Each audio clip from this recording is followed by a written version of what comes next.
Hi hello readers. நான் இப்போ உங்களுக்கு யாரை பற்றின இன்ட்ரெஸ்டிங்காக ஃபேக்டாக சொல்ல போகிறேன்னா, த ஃபேமஸ் உமன் ரைட்டர் பற்றி தான் நம்ம இப்போ பார்க்க போகிறோம். யார் அப்படின்னா டோரிஸ் லெசிங். ஃபர்ஸ்ட் பாயிண்ட் என்ன அப்படின்னா, இவங்களோட ஃபர்ஸ்ட் நாவல் வந்து த கிரேசஸ் சிங்கிங் அப்படின்றாங்க.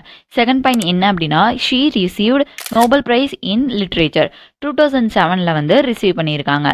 தேர்ட் பாயிண்ட் என்ன அப்படின்னா, சீரீஸ் ஆஃப் 5 நாவல்ஸ், அதாவது 5 நாவல்ஸ் வந்து தொடர்ச்சியாக வந்து எழுதியிருக்காங்க. அது என்னென்ன நாவல்னா, Martha கியூஸ்ட், A proper marriage, a ripple from the storm, landlocked, the four-gated city. Fifth point என்ன அப்படின்னா, த ஃபோர் கேட்டட் சிட்டி வந்து அபவுட் வந்து அட்டாமிக் வார். அதாவது இதில் வந்து எதை பற்றி சொல்லியிருக்காங்கன்னா, அட்டாமிக் வார் பற்றி சொல்லியிருக்காங்க. ஃபார் எக்ஸாம்பிள் எதுன்னு சொல்கிறாங்கன்னா, நியூக்ளியர் பாம்ப் வந்து போடுறதான் என்னன்னு சொல்கிறாங்கன்னா அட்டாமிக் வார் அப்படின்னு சொல்கிறாங்க.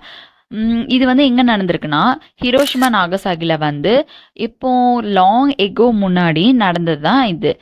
ஹிரோஷிமா நாகசாகியில் வந்து போட்டது வந்து நியூக்ளியர் பாம். அங்கே வந்து என்ன ஒரு புல் பூண்டு எதுவுமே வந்து முளைக்காது. ஒரு குறிப்பிட்ட இயர்ஸ் வரைக்கும் எந்த ஒரு இதுவுமே வந்து வளர்ச்சியுமே இருக்காது. அதுதான் என்னன்னு சொல்கிறாங்கன்னா அட்டாமிக் வார் அப்படின்னு சொல்கிறாங்க.